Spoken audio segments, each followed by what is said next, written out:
আসসালামু আলাইকুম। ওয়ালাইকুম আসসালাম ওয়া রাহমাতুল্লাহ। চাচা আপনি কেমন আছেন? আলহামদুলিল্লাহ।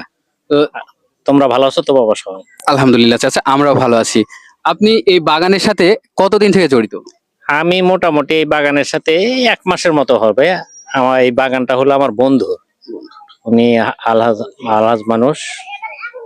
তো উনি আমাকে বললেন যে বাগানটা আমার একটু তুমি তো কোনো কাজ কাম করো না, একটু দেখাশোনা করো। বাড়ির কাছে বাড়ি। তো ঠিক আছে।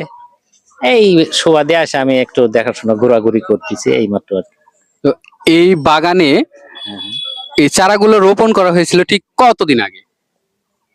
আমি মানে সেভাবে না বললে বোঝা যাবে না।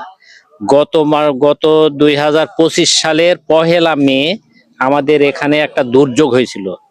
প্রচন্ড শিলাবৃষ্টি।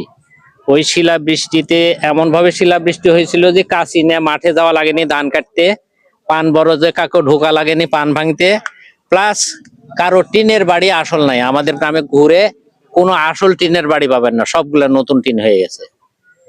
ওই সময় ওই পান বরজ নষ্ট হওয়ার পরে এই হাজী সাহেব উদ্যোগ নিলেন যে আমি নতুন কোনো ফসল করব। তো উনি ইউটিউবেতে দেখে বললেন যে আঙ্গুরের ক্ষেত করবে। ওনার বড় ছেলের সাথে পরামর্শ করলেন যে আমি আঙ্গুরের করতে চাই, চাষ করতে চাই। তো ওনার বড় ছেলে বললো যে আমি একটু দেখি।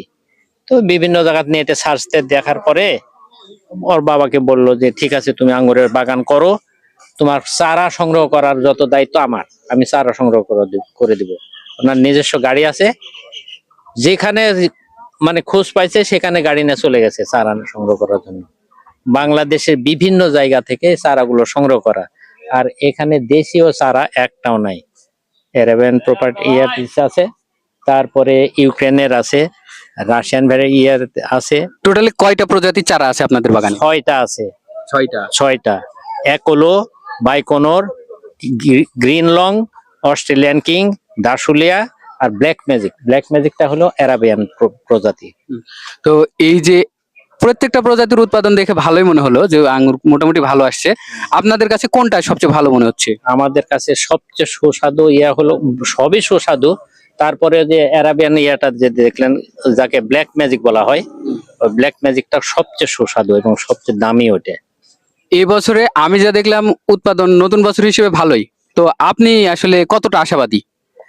আমি যা দেখছি, আমি যে বাগানে দাঁড়া আছি এখানে, এটা তো অতটা নাই, এটা একটু সমস্যা হয়েছে। কিন্তু সামনে যে আছে আমাদের বিশাল বাগান, ওই বাগানটাতে প্রচুর ফলন আল্লাহ পাক দান করেছেন। আর এই মালিকটা হলো আলহাজ মানুষ।